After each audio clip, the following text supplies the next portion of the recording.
To go. Run him. Stay on. That him, boy. Angela, that's a sack on the ball. Good job.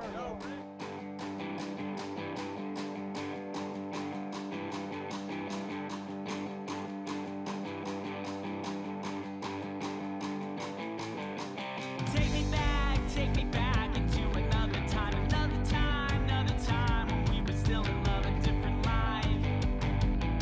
It's a different life. We held the keys. All right, folks, welcome to the Brothers Blitz podcast. Woo! That's right, we are here, and today's show is all about the Pro Bowl. We're going to break down every play, everything that happened. You know how much of the Pro Bowl I didn't watch? All of it. I know that Tua failed in his skills competition. I did not know that, Ethan. I didn't even know that. I do know one thing. There were no 49ers at the Pro Bowl. Yeah, that's true. Or I Chiefs. do know that. What lazy teams? They're going to be in the Super Bowl. They can't show up to the Pro Bowl. I know. We need to get into that. That's for sure. Let's dig into that. Their selfish teammates were 3,000 miles away in Las Vegas, but whatever. Yeah, probably just gambling. Like, what are they even doing there? No, they had a Tua did the precision throwing stuff, targets and stuff, and he did so terrible. But what's his name, Dan Orlovsky or something, the ESPN, like the famed stepping out of the end zone quarterback, which Jimmy Garoppolo also did, which he was very happy about, Dan Orlovsky. But he actually beat Tua in that when he did at ESPN. So you're like, come on. That's pretty sad. Come on, Tua. Right. Anyway, we're going to actually talk about the Super Bowl. Do not worry. Please, I hope you haven't shut off already. People are like, oh, never mind. Oh, Pro Bowl. Oh, God, we're going to talk about the Pro Bowl? Let's get out of here. Scary. So we're going to, we're recording this on Wednesday, so we are not that far away from a rematch between the 49ers and the Chiefs. Here. Woo! A lot, that no one wanted, yeah, from what I'm gathering. yeah. It is true.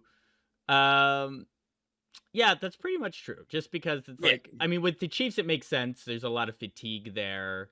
Yeah. I think the 49ers is just because it's so funny because I think with the 49ers, it was an expectation, but also people want to shit on Brock Purdy so much. So I'm like, so you expect them to get to the Super Bowl, but you think their quarterback is terrible. But then you're pissed that they get to the Super Bowl because of their quarterback. Got it. Yeah, right. Cool. Yeah. No double standard there at all. Yeah. Got it. Yeah. I would like to delve into some of that stuff here as well in this. We're also going to talk about the games, though. I think we should start with just talking about like what we think.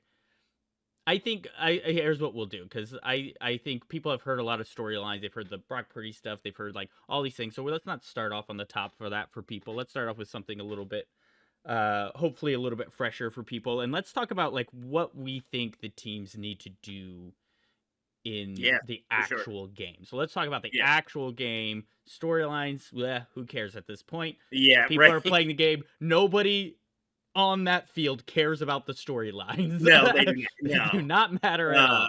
I think what the first thing I thought of, and I've thought about it pretty much ever since the end of the championship game, is matchup wise is honestly I'm not even that worried about Travis Kelce with Fred Warner over the middle, and minus Rashee Rice on the outside, which Travarius Ward can cover. Mm-hmm. I'm really worried about Isaiah Pacheco in that run game more than anything.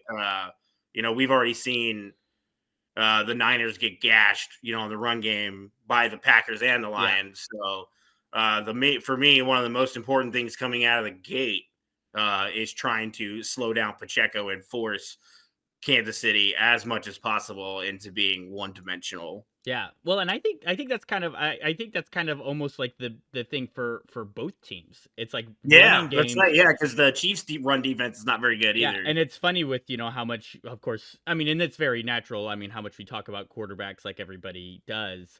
But it's like, but really, like when I'm looking at this game, it's like both teams. It's like, okay, but as they should both be getting their running game going. That's what and of course that's a thing that, people will say all the time, but it's like, but especially as a strategy for this game versus like against the Lions, a lot of times we thought like, well, I mean, obviously you want a running game, but we're focused actually more on the passing game just because they have a pretty weak secondary and they have a good run defense, So like that's what I mean for that difference is like, and also because it seems like most people agree one of the biggest mistakes the Ravens did was not run the ball. And you're like, I don't understand. This is what you're amazing at. And you're just going, we don't really need it. We'll give it to Gus Edwards 3 times and call it a day. Yeah, we're good. Yeah. So, and I don't think that'll be a problem here. No. But that's, so I think to me, like those are the two, I mean, it seems like both teams' main strategies should be, let's get the running game. The run game is the focus of it. Yeah, and like even if it's not successful right away, keep it going. Yeah. Because both run defenses again are porous enough that you're gonna find some holes. They're susceptible. Yeah, they're susceptible. And it's like, maybe they're dialed in at first, because they figure that you may try and do that, but but trust that at some point you're gonna get those pushes and you're gonna get those holes that you need. So that's gonna be, I mean. To me, this game has one of the highest probabilities of having the running back win the MVP on either side. Yeah, I can see that. I mean, now, of course, Mahomes being a bigger name, sometimes that helps with the MVP. Which I know that doesn't really matter with the game, but that crap drives me crazy. Like, you're giving it to the guy in name only, even though...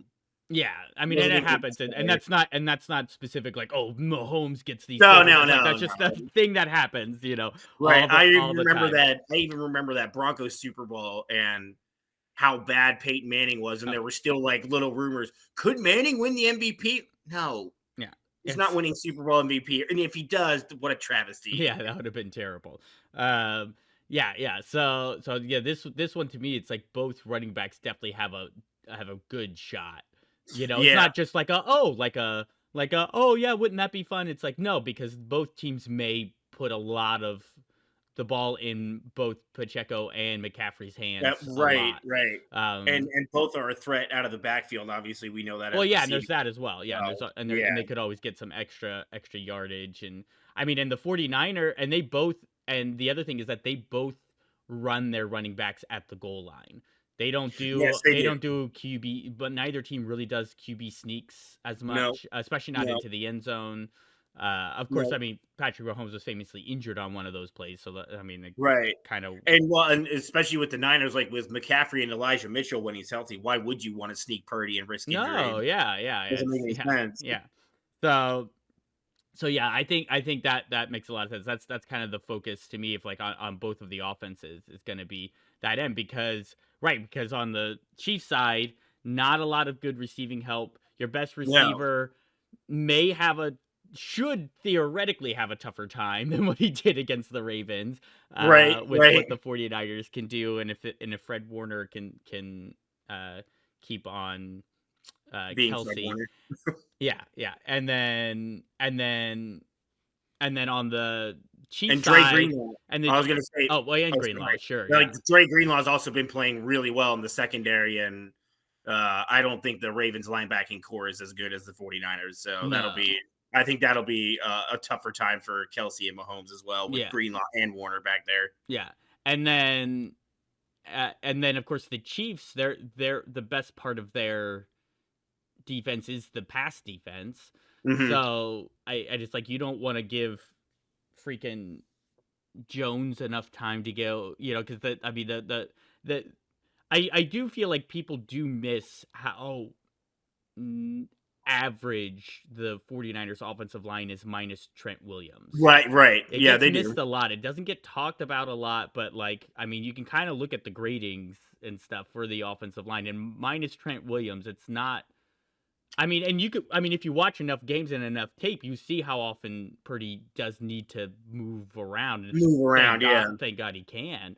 Right. Or otherwise they would not be here. I mean, if the 49ers had Jimmy Garoppolo, I feel very confident saying they would not be here, because Garoppolo would have been sacked Like in the Lions game, he would have been sacked so many times. So many times. You know, so it just times. They never would have come back. There's just no way that would have happened. They would have lost to the Packers, to be honest. Yeah, probably. Yeah, probably. But anyway, so that's that kind of gets missed. So it makes sense that you want to do the running game, because it's just like, why are we going to give them more time, and we need the running game to then hopefully open up passing, which of course is a standard strategy. So I know there might be some people who are like, yeah, duh, but well, speaking of those matchups in the Chiefs defense, the Niners can't afford now to double team Chris Jones more, since the Chiefs lost one of their best offensive linemen after the championship game.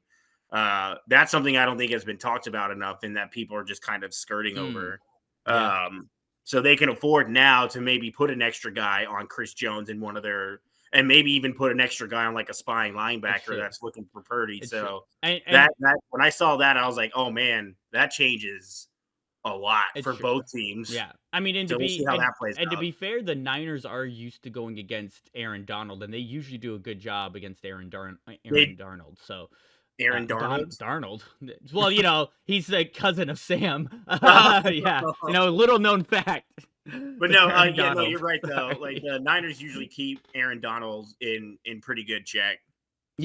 Yeah. So I mean, if they can implement that kind of same strategy, they could at least neutralize him there. And they kept Aiden Hutchinson mostly in check. Like he got through to Purdy a couple times, but for the most part, they kept him in check. Yeah, so. Yeah. I do still love watching that. There's that clip of Kittle run blocking him, and he just like, oh yeah, he just like flat out pancakes. And I listened to the mic'd up stuff from both games that from that weekend, but it was funny because it was a classic like Kittle laughing as it happens, you know, because he's just so happy about it that it happened. He's just like like, cause it's like he got him, you know, and he's just so happy that he pushed him to the ground. Man. Yeah, you know, and actually I will say, watching the mic'd up stuff, there's stuff like that just makes you so scared of the Chiefs, because you can just see the way that Mahomes does things. One leadership wise, and then just like planning wise, hearing him talk to Andy Reid sometimes, like, you know, they're just so in sync with stuff that it's like there is so much, and we talked about it when we were reacting to the Ravens Chiefs game. There's so much of that game that you can tell that the Chiefs just like, sweet, we scored 2 touchdowns, we got a field goal, we're holding on, and it's like we're holding on, and they even like in the mic'd up, like there was a point where Mahomes was like, all right, we're just gonna grind out first downs. We're grinding, you know, and it's like that was, you know, it's like so now their new plan is slow, grind it out. Like we'll just work for first downs. Yep. And we don't.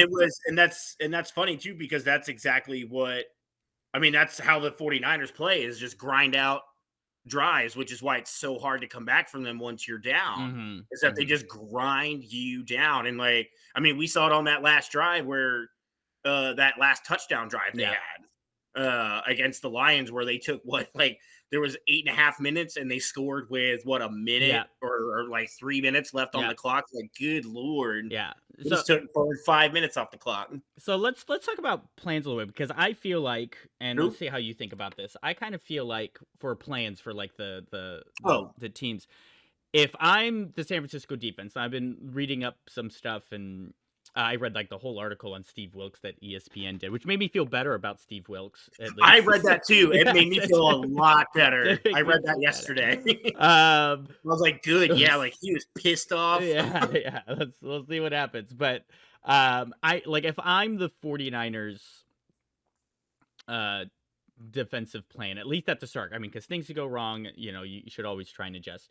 To me, I'm going, obviously, watching out for the run as much as possible, and man coverage, because zone, and it's kind of weird because the 49ers do like to do a lot of zone stuff, but it's just like, but if you're looking at it, linebackers to pull that off, right? It's like, if you're looking at it, it's like you gotta feel good about the matchups, because even though the 49ers don't have like the best secondary, it's not like the Chiefs have the best wide receivers. Yeah, that's, and though I've thought about that too, like with matchup wise, like, wait a minute, Like, Ward can cover Rashee Rice on his own. Like, you can play man-to-man with him all day. Who the hell else is gonna scare me? Wait, even if Kadarius Toney is healed. And it's not like and he's Lenore's playing. bad. Lenore's a good corner. No, He gets Lenore's beat solid. he gets beat sometimes, but like, Right. he's But just keep Ambry Thomas out of there, and I think you'll be all right. yeah.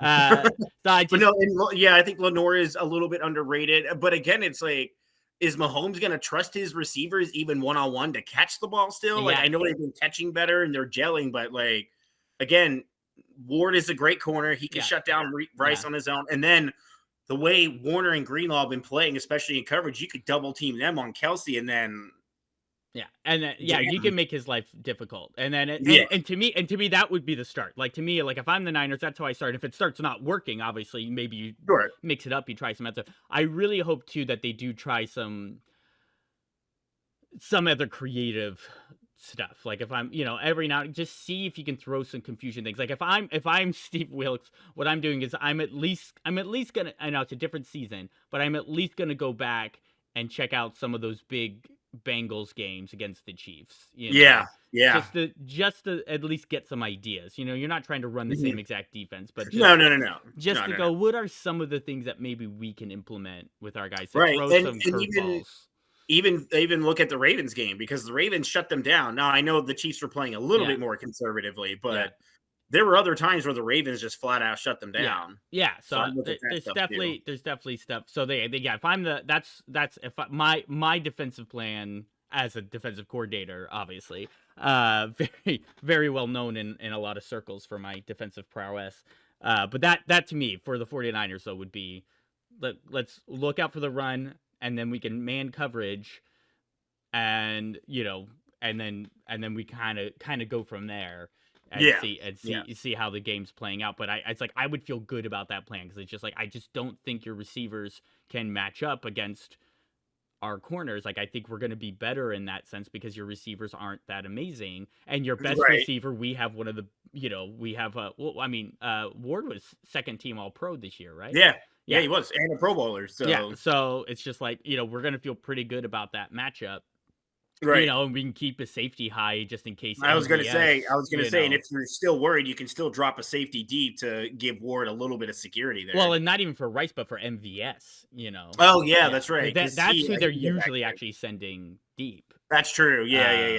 And with Lenore being susceptible to being beaten, keep a high safety back there. And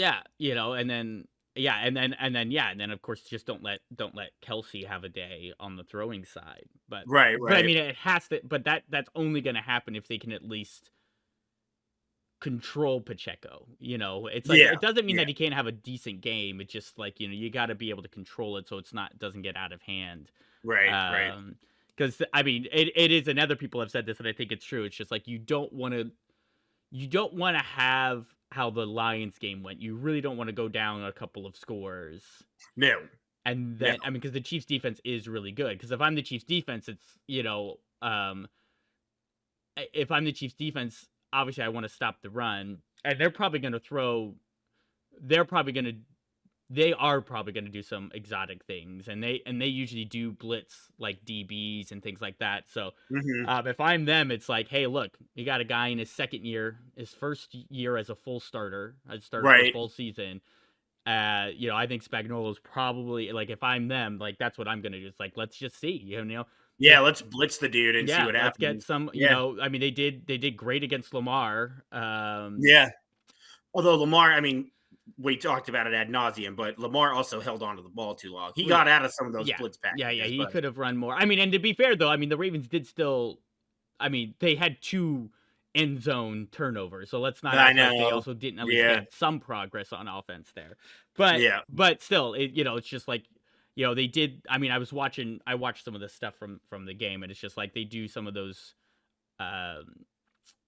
so that some pretty good disguised corner blitzes and things like that. And I was actually watching some other film, and like, sometimes with the problem is like, the 49ers, they'll do like condensed stuff. Oh, Ben Solak was talking about this. They'll do condensed formations, and that can kind of help DB blitzes, because now the DB doesn't have to, it's like, if you have it spread out and the DB is supposed to blitz, but he has to look like he's not blitzing, so he has to be on the guy. So if he's if he's down the line further, he has a longer way to go to get to the quarterback. But when the Niners do those condensed formations with the receivers all closer to the line, now the DB is so much closer to the quarterback if he's blitzing. Oh, right. To just jump in. So that'll be Yeah, interesting to see too. But also though on strategy, and this is what I find, which has been interesting for the Niners, and this just shows sort of the Shanahan trust with Purdy, is the amount of just straight dropbacks that happen. They do a lot less of the play action stuff. They obviously feel like they don't have to. That's a trust of like, how the system works. I trust you to make the right reads and the right plays, or to get out of it. Or to get out of it if it breaks down. Yep. Yeah. So that'll be interesting. That'll be interesting as well, because sometimes we'll see how that. We'll see what their plan is, because you can slow down some of those blitzes with a play action too. But if the corner's not sure. Who's getting the ball. So, and they'll absolutely implement some play action, but of course, it's going to be interesting to see the amount. Yeah, on the Niners side, and maybe if they do send those corner blitzes and Spagnuolo does that thing, maybe Shanahan adjusts and does more play action to try to throw that off.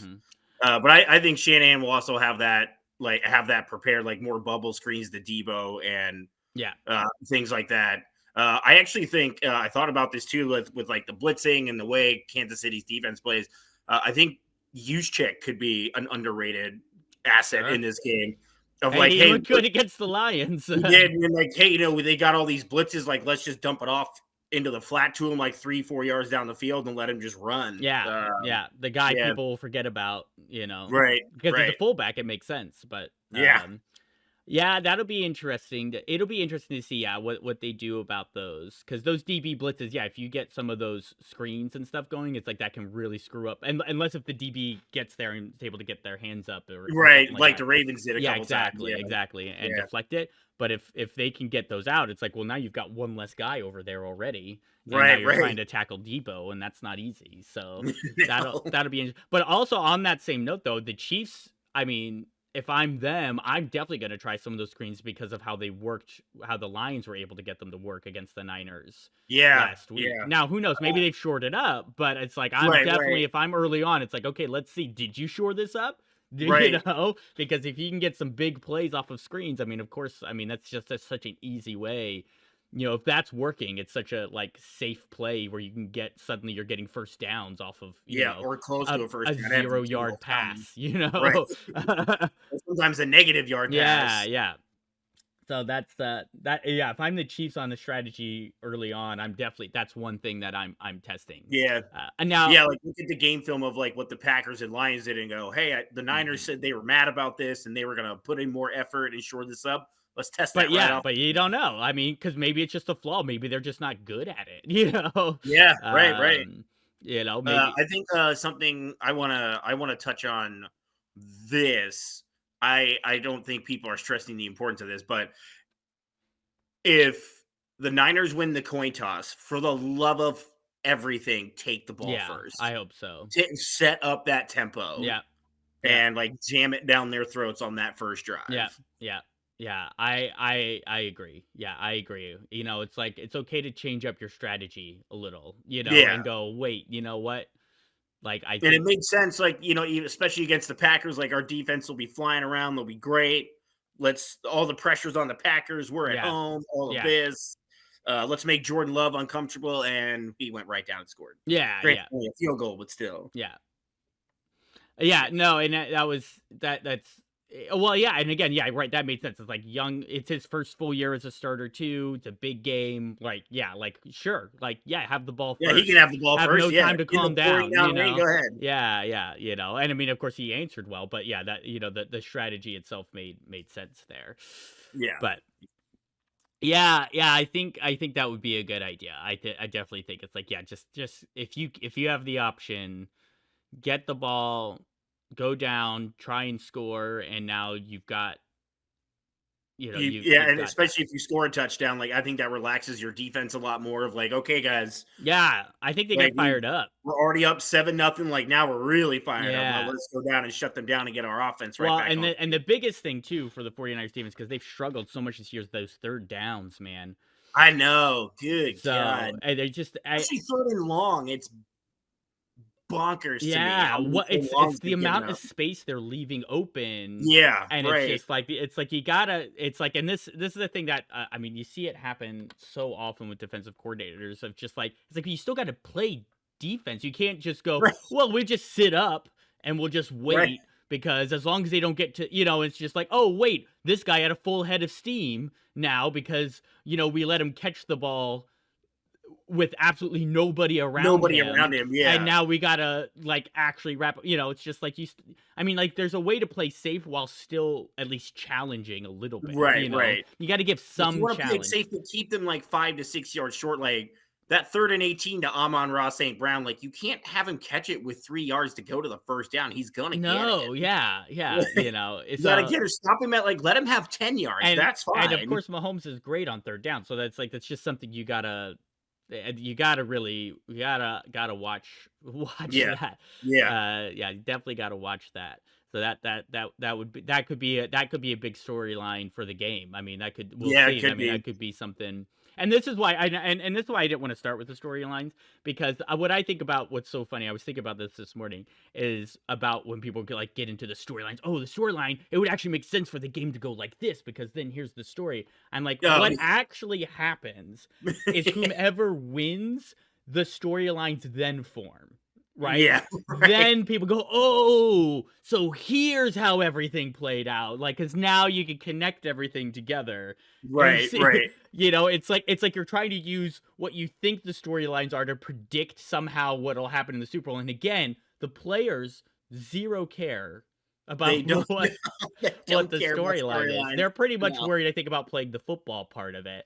They're not going, well, we're not supposed to win because this is supposed to be for Andy Reid's legacy, or Kyle Shanahan's legacy, or whatever. Right. You also, with that storyline nonsense, you don't even have a big factor of it because if you really wanted another storyline, it would be Jimmy G redeems himself in the second half this time. Yeah, that's not gonna happen, right? So yeah, that's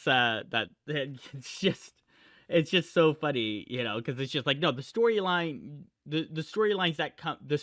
that will end up having impact and that will stick are playing off of usually the winning team. Sometimes there's storylines about the losing team too, obviously. I mean, but that's usually because it's like big games, like the Falcons losing to the Patriots, or both Patriots losses to the Giants, or things like that, where it's like becomes.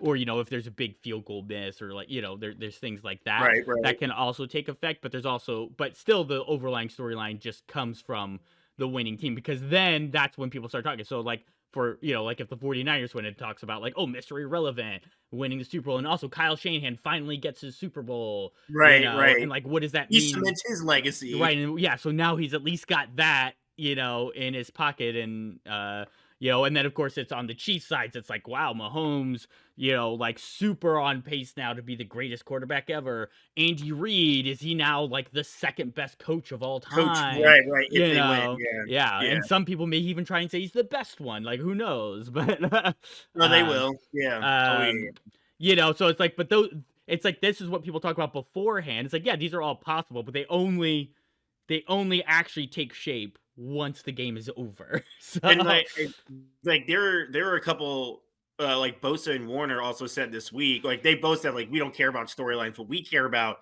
is winning, because we were on that team that lost 4 years ago, and we're still mad about that. That's what we care about. Yeah, and that's the part. So that's the part that fascinates me, is that's a different level, because that is a story, but there's also an actual level of a couple of the defensive guys being like, no, we were there, we had the lead, and we feel like now, of course, people want to talk about the Jimmy Throat, Emmanuel Sanders, things like that, but it's like, but if you're the defense, you're like, no, but our offense did enough, had a 10-point lead in the fourth quarter, and the offense had the ball, and so they're like, that's our job to hold on to the lead. Like if you're a defense, right. that's usually what you're gonna feel like. Once you're in the fourth quarter, you got a 2-score lead. The defense is like, well, that's our job. We have to hold that now. Yep. If you score more points, great, but you've already got a 2-score lead.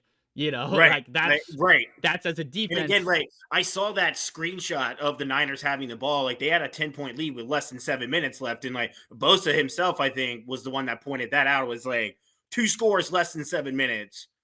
The offense did everything they had to do. Yeah, we have to shut it down after that, and we didn't. Yeah, so then we're still pissed about that. Yeah, exactly. So it'll be interesting to see. I mean, and Bosa's looked good. I mean, he had a couple sacks on Goff for one in the last game. He was a monster in the second. So that'll be that. It's gonna be pretty fascinating because also, I mean, there's a reason why Fred Warner. I mean, he's such a smart player. So that's always going to be interesting with him now that he's more seasoned against Mahomes.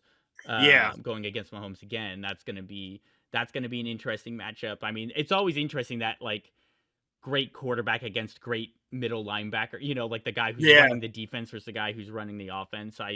That's always cool. That's always cool when you've got like those like top of their position. I mean, top of their position. Best quarterback in the league. I think easily the best middle linebacker. Yeah, I don't even think it's close at this point. And so that's gonna be fascinating, and it is gonna be fascinating to see what they do against the run game because obviously they did get pretty pissed about how easy they were letting the Lions do, and they did a lot better in the second half. Right. Game. Versus like the Chiefs were just in control the whole time, really. I mean, like obviously, again, Baltimore did have some drives and there were turnovers, but like, in the end, it's like there was only so much. That's going to be interesting to see if their defense at least gets challenged a little bit more and they don't get those turnovers. Yeah, that's the big thing. If they don't get any turnovers, then they will be in trouble. Yeah. And like, I mean, that's what defenses are supposed to do too. Is cause turnovers, obviously, to make everybody's lives easier. But the Niners still don't turn the ball over that often. No, they don't. Yeah, they no, because some of those players used to because of the yards after catch stuff. But I've watched them over the years, and like they start securing that stuff. They do. I mean, I wish Debo would go down a little bit sooner. But even then, when he does keep fighting, he kind of like because there used to be times when they're like, "Oh, I'm gonna dodge out of the way," and like the balls, and they've stopped doing that stuff as much. You've definitely been able to see it, and then McCaffrey's usually really solid. McCaffrey does not. So he doesn't. When it happens, you're like, "What?"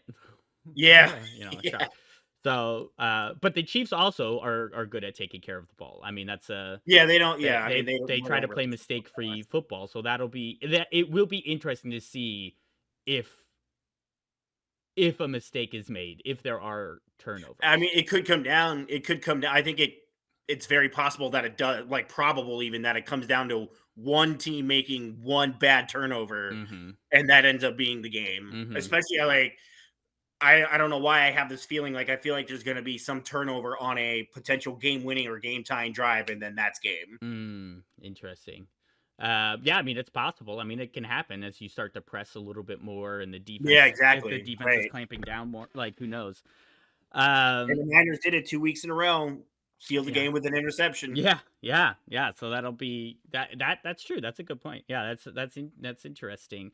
And then, of course, it could go the other way, too, with that. You know, it's like, I mean, maybe Purdy. I mean, I could absolutely see Purdy pressing. Like, he wants to bring these guys a ring and just throws it into the middle of the field when he shouldn't. Overread something or, I can see it. Something like that. Yeah, like just gets in the head too much. I don't know. And it's gonna be interesting to see how Purdy uses his legs in this game too. I wanted to touch on that. Like even so, well, that could be a big part of the game. I mean, that could be huge. Yeah. I mean, with the blitzes, like, does he like see the blitz coming and then he sees that hole because of the blitz and then just takes it? Just goes. So the corner over pursues him, and then all of a sudden Purdy's got like 10 to 12 yards in front of him. It looks like he was starting to trust that more of just going. He was. Well, I think so. I'll just go look at the space and like, sure, you get a first down, you get a first down, great, like. And then maybe if you go like, hey, I picked up 9 yards. It's 2nd and 1. And the thing is if you're able to get some of that in early, if they have to start looking at that could that opens up the middle of the field more because now that linebacker has to come down a little bit more and actually. I mean, like, could you imagine like if the Chiefs have to be like, we have to spy Brock Purdy. You know, like it's possible though, because it's not Yeah, like he no, can't I agree. run. It just But at that sounds point, now you're just funny. like, now what do we do? So we have to spy Brock Purdy. Now George Kittle's open over the middle of the field just all the time. Him or Samuel, because they'll send them both Right. over the middle, or Juwan Yep. Jennings too. I mean, Or Juwan Jennings, yeah, they send him over the middle of the field. Yeah, so it's just, I mean, that's just an interesting thing. And now Ayuk may end up having a tough day because he's probably going to have to go against Snead, but Yeah. But that's why you build a team with as many weapons as you can, Yep. because you know then it's like, okay, well, if you can take out our best guy, or our best pure wide receiver, it's hard to say best guy, but pure wide receiver, okay, that's fine because we've got all these other guys we can throw to. But I think that's only gonna happen, right, if Purdy can get some of those scrambles, and then also if McCaffrey's at least having a good day, you know. Again, it doesn't have to be great, but it's possible. I mean, now it's possible that McCaffrey is just a beast of a beast, and it's just like he's running through guys, he's finding the holes, and it's just like an easy MVP. You know, he's like 152 touchdowns. You know? That's funny because I told a dude I was at Beat-Ups last night. I was like, you know what? I could see McCaffrey going off for like 160 to 180 all-purpose yards and 2 or 3 touchdowns, and there's like no way you can't crown him MVP. Yeah. Do you know? I didn't check. I don't know what's the over/under on the score for this game. Like the total 47.5 last time I saw. No, for the total. Look. Total score over/under is 47.5. 47.5. Yeah. Well, that's a pretty good line. That's pretty good. That feels pretty. That feels pretty accurate. If I were betting that, so you're basically saying, you're saying it's one team 24 and one team less than that. One team 20. Yeah. Which, I mean, that's kind of where I was thinking. So, I mean, that means if I was betting, I'd probably do the under, because both these teams like to control the clock. Both of these teams, they like, in general, like being methodical. They don't want to, neither one wants to make huge mistakes. Right. And they want to be able to get, you know, if they can get, as soon as they're up, they're like, all right, slow it down. Let's see, you know. So, That'll be interesting, and it'll be so. The thing that I find interesting is if the 49ers go up, especially if they go up, like let's say at some point they get up by 2 scores. You know, maybe they just, you know, like who knows. It's gonna be interesting to see if the Chiefs have been more purposeful with their offense, or if they literally just can't do it. Yeah, like. You know, and now with Patrick Mahomes, that's not me. You know, like, you can never count out the things that he can do. But as we saw sometimes throughout the season, he was doing his amazing things, and his guys were just literally just dropping the ball. So like, that's what I mean. It's like, that's going to be interesting, because it's like, oh, they've been more secure. It's like, sure, but now you're in the Super Bowl. What if they are down and it's like, I got to make this catch, and then it's MVS, you know, broke through and got deep, and it's like, oh no, oh, never mind. Right, it was MVS. Right. And then, like, that's part of the storyline of like, oh, of course. Like, of course they couldn't do it. You know, like, you know, when they had to throw, like, this is what happened. If they were able to shut down Kelsey and keep Rice in check, you know, it's like the other guys just couldn't do it. Of course they couldn't, you know. Like, they haven't been doing it all season for the most part. All along. Right, yeah. MVS had that great catch in the last game, you know, the ceiling game right, catch. Which I thought was funny, because that, like, completely overshadowed how awful he had been all season. Yeah. Was like, wow, look, he caught the ball. He's catching the ball. Like, but that's not good. That's not good. Right, that you're like, what? The wide receiver caught it. I'm shocked and surprised. You know, like, that's not where you want to be. Yeah, that's not the area you want to be living in. That's not comfortable. So that could be interesting, you know, to if that happens, if it plays. There was one thing I wanted to one other thing I wanted to say was if I'm Steve Wilkes, I'm also going to go look at that Tampa Bay Chiefs Super Bowl, because that Bucs defense gave Mahomes, they were just, what's the word? Like, assaulting him all day. just getting after him. And that was a way better team. That team had Tyreek. That team had a better Kelce. Well, on the offensive side, the offensive side was just lights out. And I would look at that too. Is like if blitzing works and you throw Mahomes off his game right away, don't stop. Yeah. Just do what Tampa Bay did and keep on going. And like I said, like I feel like you can blitz because I feel like you're going to be able to play man. Yeah, exactly. Because at least for long enough. I mean, because like even though like Kelsey's not as quick as he used to be now, he's still savvy and like it's a crazy like the stuff that he can still do. But you got to feel at least pretty good about Fred Warner. Right. Sticking with him long enough that if you are blitzing, that you're going to get to Mahomes before Kelsey can get now open. Of course that means you got to really contain him too, because it's not like Mahomes can't run, and he will if that's the only way he's going to get the yards, he's going to do that too. So that's the scary part about playing man, of course, is that you're back to the quarterback. But that's where the Niners also have a nice or kind of like that Buccaneers team, is that their defense is really fast. Yeah, and so if the effort comes back, and since they were pretty mad about their effort, in pursuit. Yeah, right. I think they're going to be extra fast. Yeah, so that's true. Yeah. So I mean, I agree. I think you should try it, and then you make adjustments. But yeah, I think that would make a lot of sense. It's just like, look, we feel pretty comfortable in man. If we can kind of swarm in on him early, and we stick with their guys long enough, he's only going to have so much he can do. Right. Because I just don't think they have guys who are just going to be able to get away from our guys fast enough, like that. We're gonna be able to stick with them long enough for our guys to get to Mahomes, and make Mahomes just like throw it away or throw it, or you sack short, him, whatever, or you sack him, the sack.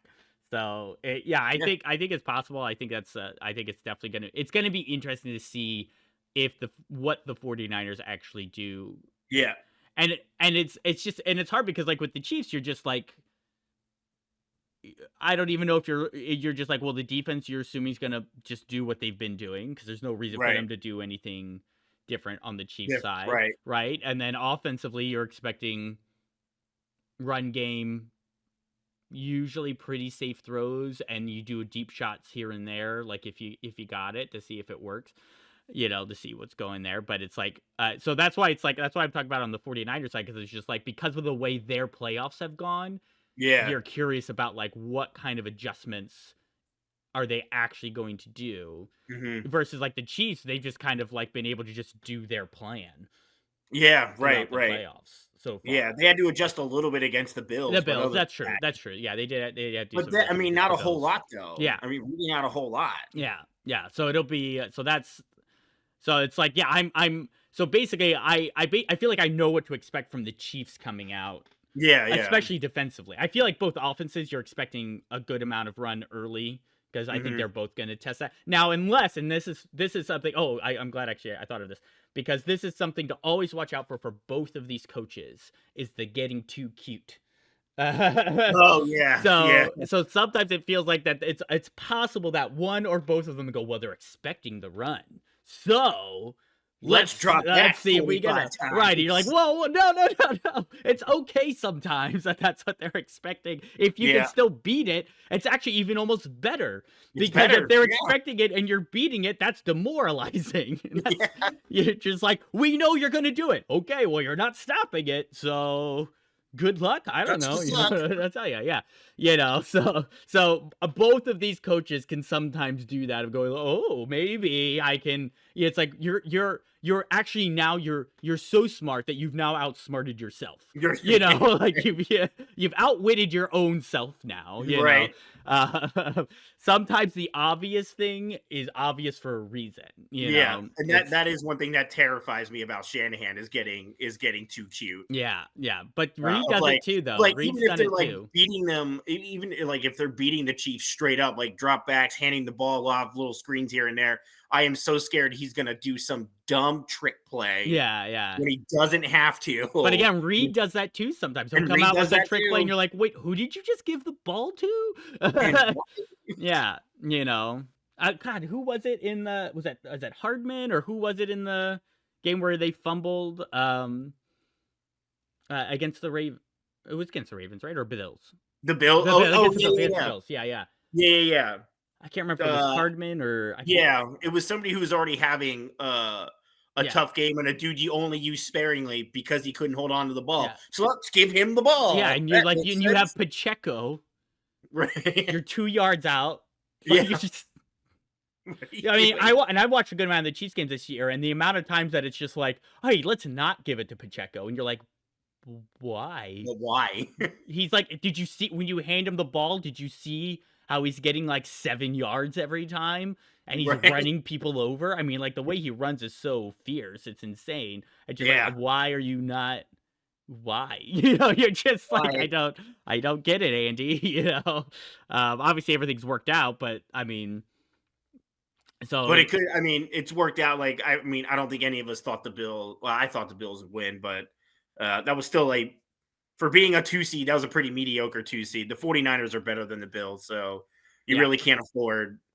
I mean, maybe you can't afford to get cute and have a turnover because, well, maybe Shanahan will get too cute and turn over. Exactly. Yeah, so that could be it. There could be a couple of them where it's like, oh, this is gonna change the game, and then like the other team does something, and you're like, oh, never mind, we changed it back. I guess I don't know. It's So that's we'll see. Yeah. Well, and I think it's pretty much everything. Yeah, I mean, I think I don't have anything else and stuff. There are a couple of things that I think on just the storyline side that I at least want to express my annoyance over. Oh, sure. Sort of like the narrative of things that just don't always make sense to me. Yeah. But there's this one thing that I keep and now this we probably shouldn't spend that much time on it because he's not even playing he doesn't play for either team anymore. But I think it's actually really funny. I've been watching the Jimmy Garoppolo sort of discourse, and the only reason why I'm bringing this up because people use this to discredit Brock Purdy, right? They go, well, Jimmy Garoppolo, and people are like, well, look at Jimmy Garoppolo this year. He was terrible, so Jimmy Garoppolo was a bad quarterback. And you're like, you're talking about the guy on the team with the coach that got fired in the middle of the season, and the players cheered. Yeah.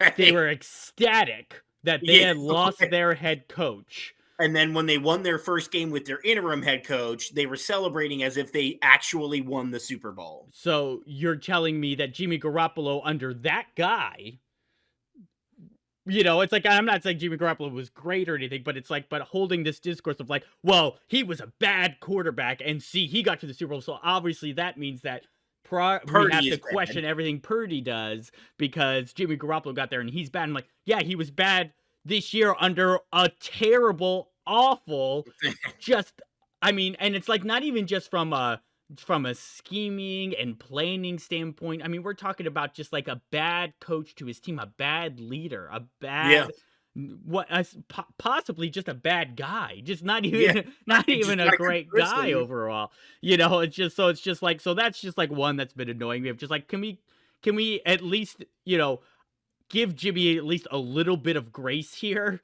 well, maybe this was an awful situation, and not maybe it was an awful situation. It was so bad that one of the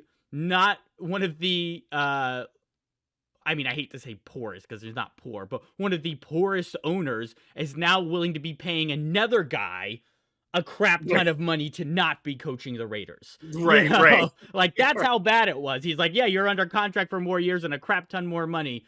Oh, well. So I don't care. Get out of my building. Go hang out with John Gruden. You all can just keep making money off of me. It doesn't matter. Right. You know, it's like...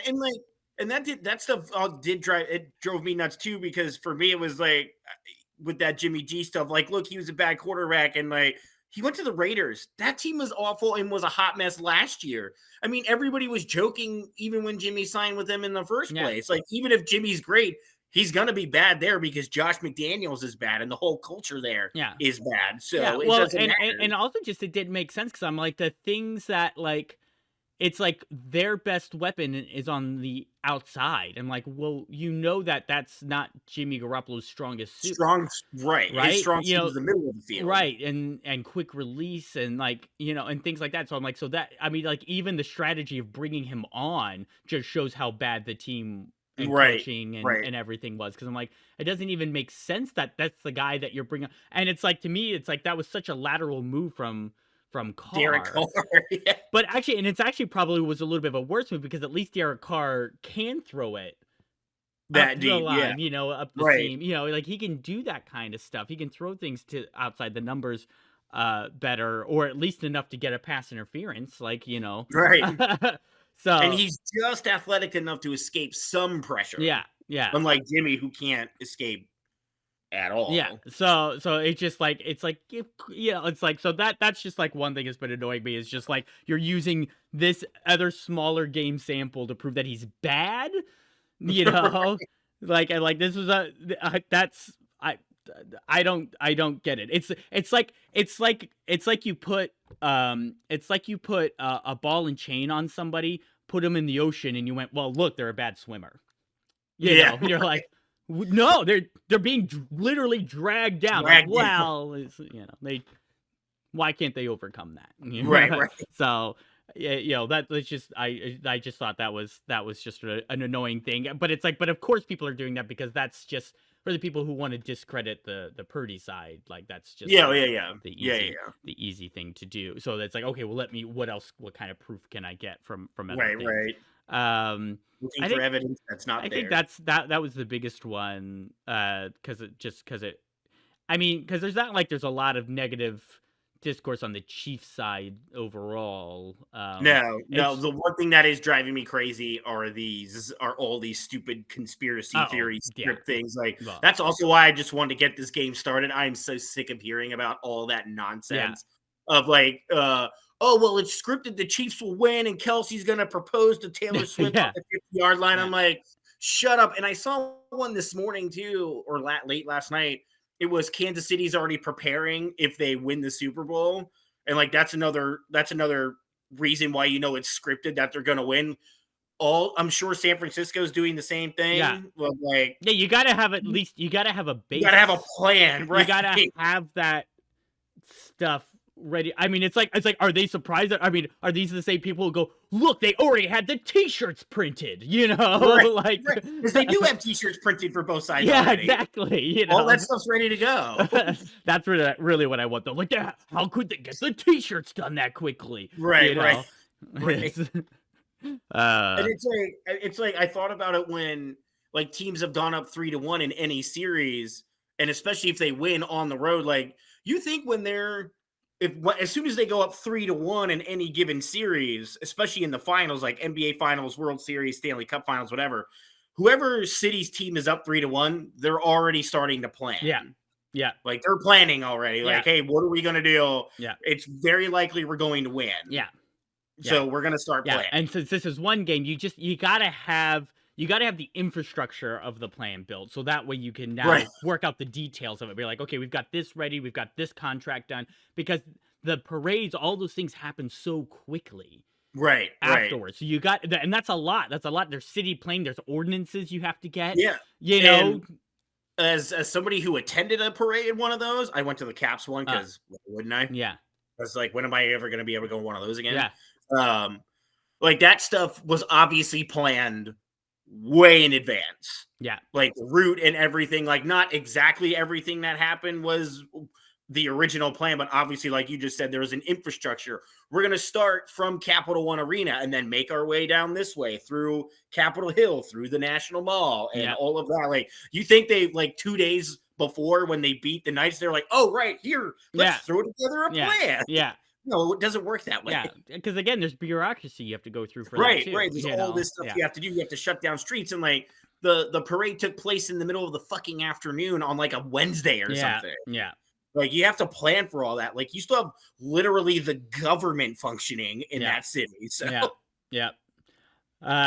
So I think we should at least tell people what we think. Huh? Oh yeah.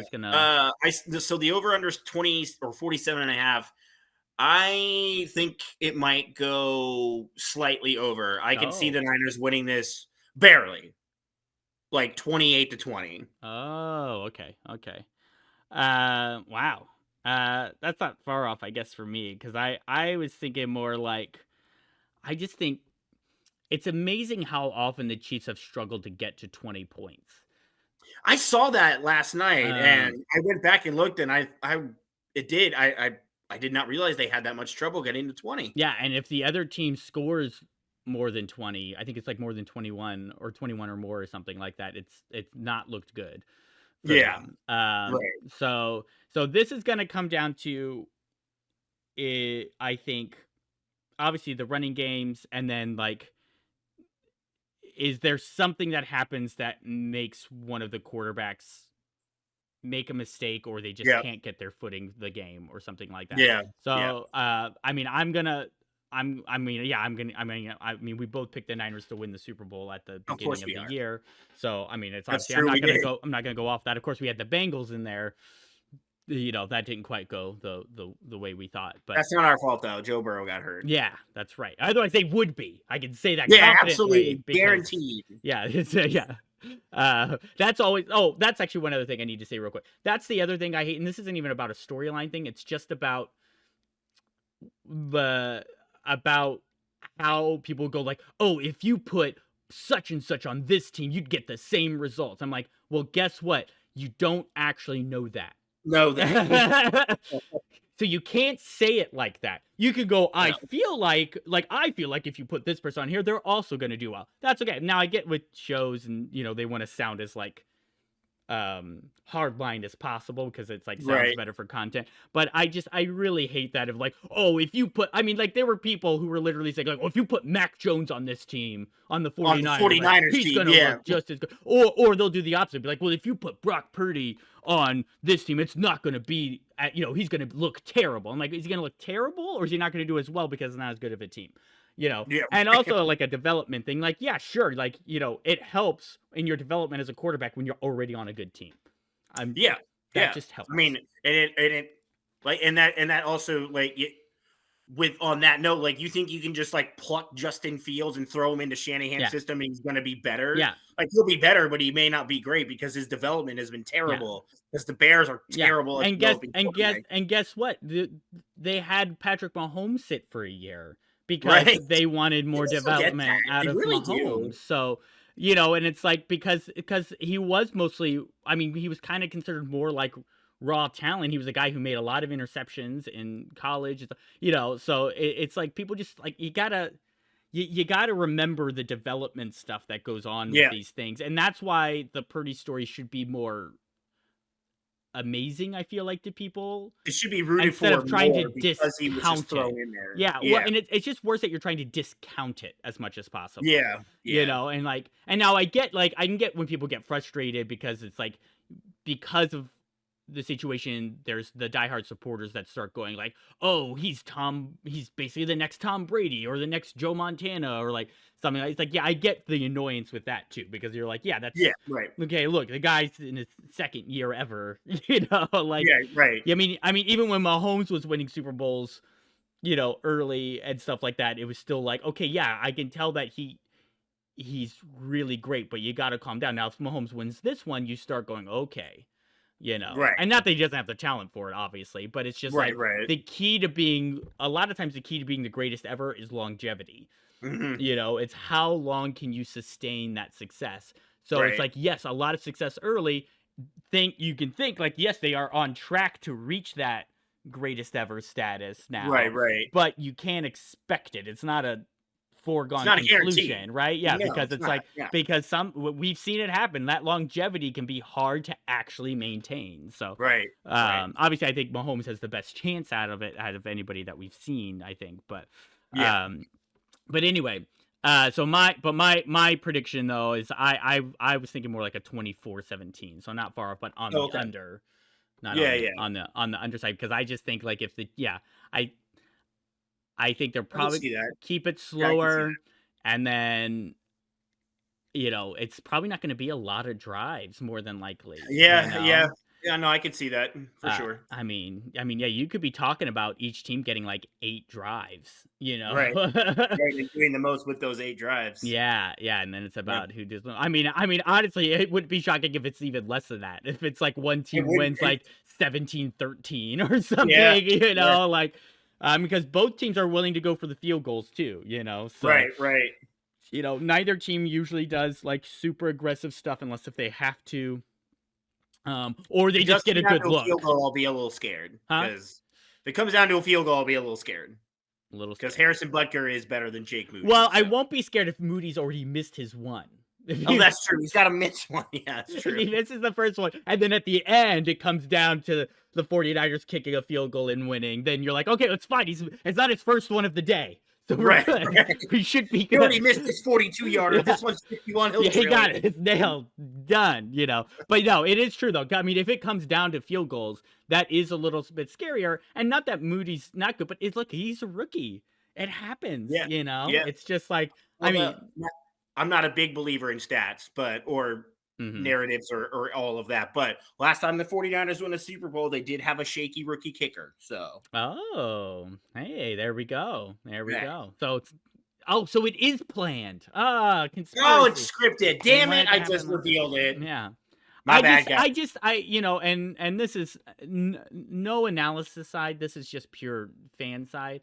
I really just don't want the 49ers to lose another Super Bowl. I don't either. Without winning another one first. Right. Because it's just like, the last time they won, I was like 5. I was 7. So, I remember. Or maybe I just turned 6. I don't know, or maybe I just turned 5. It was 95. So you were about to turn 6. Yeah. So just, just that this is just pure fan side. Just right. Just do us a solid. I told some coworkers last night, it was like, I'm just so tired of being punched in the gut, especially in the Super Bowl. Yeah. Because they should have theoretically won both of those games. Yeah.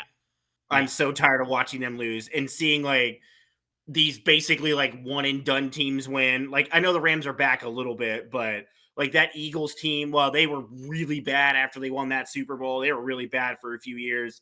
The Giants have been nowhere close for 12 years since they won the second one. Like, it's driving me nuts. Yeah. Right. And it's like, the Niners have built up some sort of consistency, and with a couple of different coaches, we've had these pockets, and it's just like, it just hasn't happened. I mean, like, well, at least we know Kyle Shanahan's not going to resort to like 3 fade passes in a row to the corner of the end zone. Oh my God. He's gonna go like Christian McCaffrey, please. Right. Thank you. Yeah, right. Okay. We're good. But it would be pretty. I mean, it would be pretty sweet to get this one again on the fan side, because I think for Shanahan that'd be pretty cool, because he'd be like, sweet, you beat me, but now I beat you. That'd be kind of fun, and for like Warner and Bosa, who were there. Right. I mean, a lot of that defense was there. A lot of that same team is still there. I don't know. There's a lot of turnover in that amount of time, though, too. I mean, it's so many different. Yeah, I guess that's true. Yeah. Well, anyways. Yeah. Anyway, but so we'll see. I may go to an Irish pub that's a 49ers bar to watch the game. I am watching it at home, as I've done all playoffs. Yeah. Well, I've thought about that too. I'm just not sure, because you know what? Sometimes it's the only problem is if the team loses and then you go to a place with a bunch of people you don't know who are also fans of the team, and now they're mad. And you're, not that you're like worried about bad things happening. It's just like I don't want to hear about how like you think every call was a bad call, Yeah, and that's honestly that's mostly why I like to watch them at home more than anything too. It's like I don't want to hear it. Yeah. I can always put my phone in another room and ignore everything and everyone. Yeah. If I really feel like it. Yeah. So but I may need to change up the mojo, because the last 2 Super Bowls, I say my home, not well, the last 2 Super Bowl. Well, the last one I watched was at our siblings' house, so not doing that again. Yeah. Well, I meant the last 49ers ones, but yeah. Yeah, that's what I meant. Okay. And then the Baltimore one I watched at a bar. Yeah. So. I see. So maybe we need to switch. Maybe. Yeah. So I need to watch this one at home. So maybe we need to switch. Yeah. Or maybe I need to stay, because maybe it was just like that's what it was supposed to be, but one of us was wrong, so it was on the halfway. So that's why they looked good, like they were almost there. But if we both stayed home, oh no. Or maybe this is all just superstitious. Oh no, this is real. Yeah.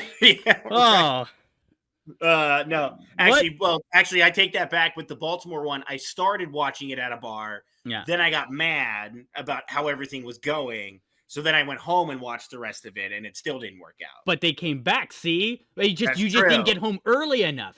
Right. You got home early. All right, I'm gonna have to do some sacrifice to Nike or something like that. Yeah. Really. Yeah. Not Cool. the shoe company, the Greek god. Just I in got case, you. in Yeah, case, in case the listeners were confused. Sure. There, but yeah. Anyways. So that's what I'm gonna have to figure out there. But Yeah. thanks you all for checking in. Hopefully we get to do a happy pod for us On Tuesday. Yeah, which I think even though people didn't necessarily want the Super Bowl, my guess would be that if people were going to lean one way, they would lean to at least not wanting the Chiefs to win again, because that feels like same old, same old. It's been about 50-50 for me the last week. Well, I think it'll be interesting as the game unfolds. And oh yeah, because if it does turn into one of those things where like the Chiefs get a couple of those bullshit roughing the passer calls or non-hold calls because their offensive line holds like nobody's business, then I think even if people were going for the Chiefs or on the fence, now they're going, okay, yeah, I see what people are talking about. Screw the Chiefs. Plus, I think the Niners are a little bit more fun to watch in general, so that's kind of exciting. And then I think the Brock Purdy thing maybe hits a nicer level where people go, well, actually, that is cool though. Like, that's so amazing. Like, maybe that stuff hits more. So like maybe even if people aren't sure, but like maybe if the Niners win, like towards at the end, I think maybe more people go, actually, I feel pretty good about it. Like, oh, okay. Like I think that could happen. That's fair. That's kind of like, that's how I feel. Where if it's the Chiefs, it's like, wow. Okay. What can anybody do? Apparently this is just everybody else's life now. Like we are all just here to service Patrick Mahomes and Andy Reid. Right. So, right. Anyway, but thanks y'all. So yeah, hopefully we being back next week with a happy version of this, and then don't worry, we'll stick around doing stuff throughout the off season and everything too. But I mean, if the Niners lose, I'll need a break after the pod. Yeah, sure. But we'll yeah, so hopefully it's a good game. Hopefully it works out the way we predicted, so that way we can say we knew all along, because we got the prediction models from the NFL. We went in, we hacked in. Secretly, me and Fox are part of Anonymous, and we know how to hack into things, and we got the prediction models from the NFL, and we already knew this was going to happen. We just picked the Bengals to throw you off. Exactly. So, anyway, thanks everybody. Have a great Super Bowl weekend. Woo!